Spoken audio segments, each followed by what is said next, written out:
Hello everyone, my name is Sisong Akpanudo and my college-wide capability is professionalism. In this presentation, I'll be using rhetorical analysis to show how four different texts helped me understand professionalism in a deeper and more realistic way, and not just as a job skill, but also as a responsibility that affects real people. What is rhetorical analysis? Rhetorical analysis is basically how we look at the way a text communicates its message and not just what the text says. It focuses on the main idea, the purpose, the audience, the rhetorical appeals, and the text. By using these tools, I was able to see how the authors intentionally shaped our understanding of professionalism. This is what this text revealed about professionalism. After reading all the four texts, I realized that professionalism is not just doing a job well, but it is also making ethical, responsible decisions whose consequences affect people long after the action has been taken. So it's really about making ethical and responsible decisions, especially the ones you know it will affect people. And in most cases, the consequences of these decisions don't show up immediately. They come back much, much more later. The first cortex here that I read is the framework for ethical decision making. The main idea here is ethical thinking before action, the purpose to guide responsible decisions. The intended audience is the people who can make decisions. The rhetorical appeals that was used in the text is logos because it was a step-by-step logic. The text here is structured, formal, and instructional. So basically, the text presents professionalism as the ability to make careful ethical decisions using clear process. It shows that professionalism it shows that professionals should not always act based on emotions or pressure, but should follow structured reasoning to decide what is right. The framework emphasizes responsibility through fairness and thinking through consequences of actions before making decisions.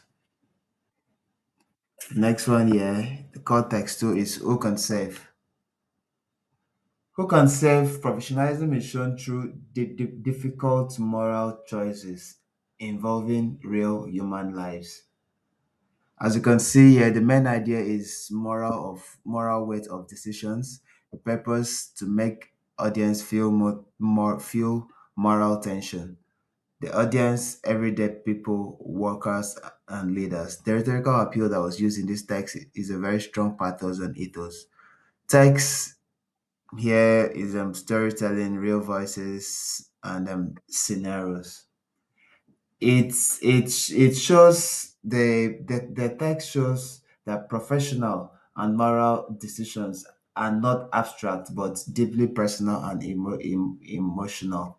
In this text here, professionalism is connected to empathy and responsibility towards people that we may never meet.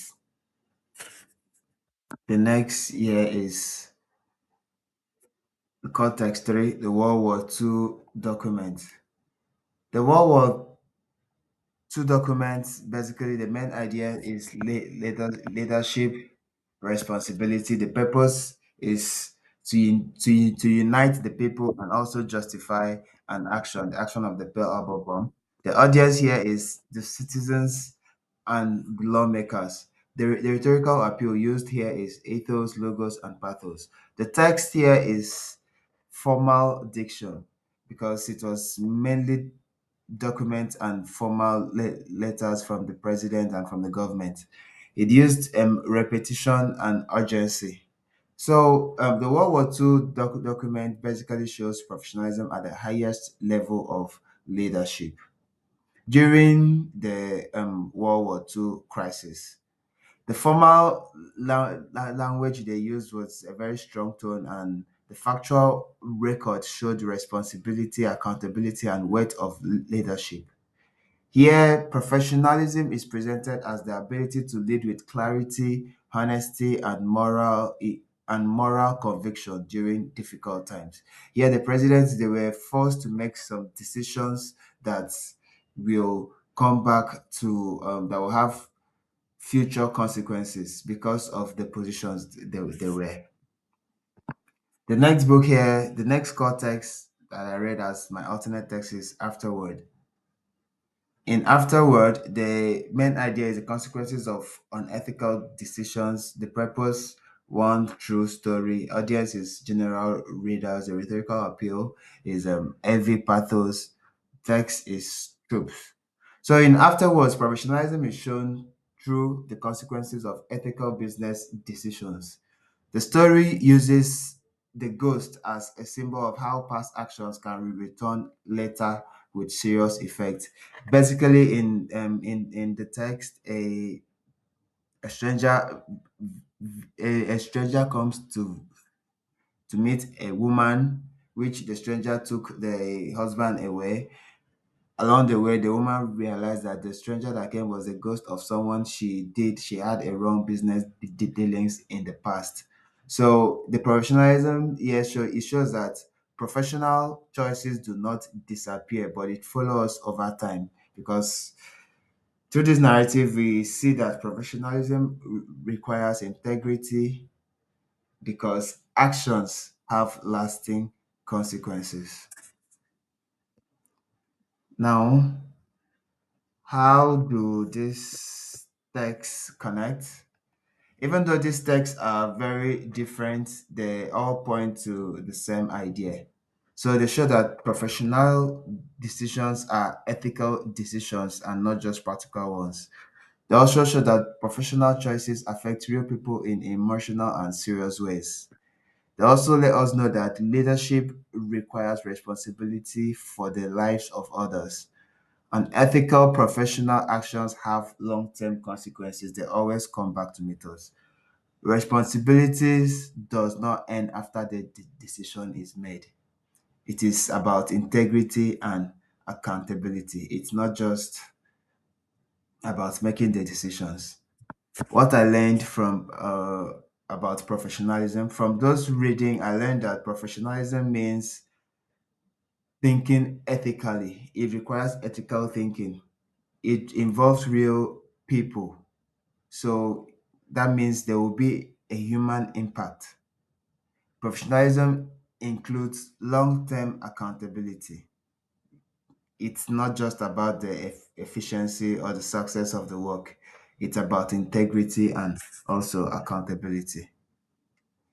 In conclusion, in the end, rhetorical analysis helped me to see how intentional these authors were in shaping our understanding of professionalism.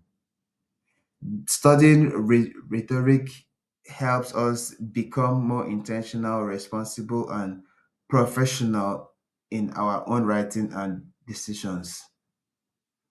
Through stories, historical documents, and ethical frameworks, they all show that professionalism is not just what we do, but how and why we do it, and who it affects in the long run. Thank you.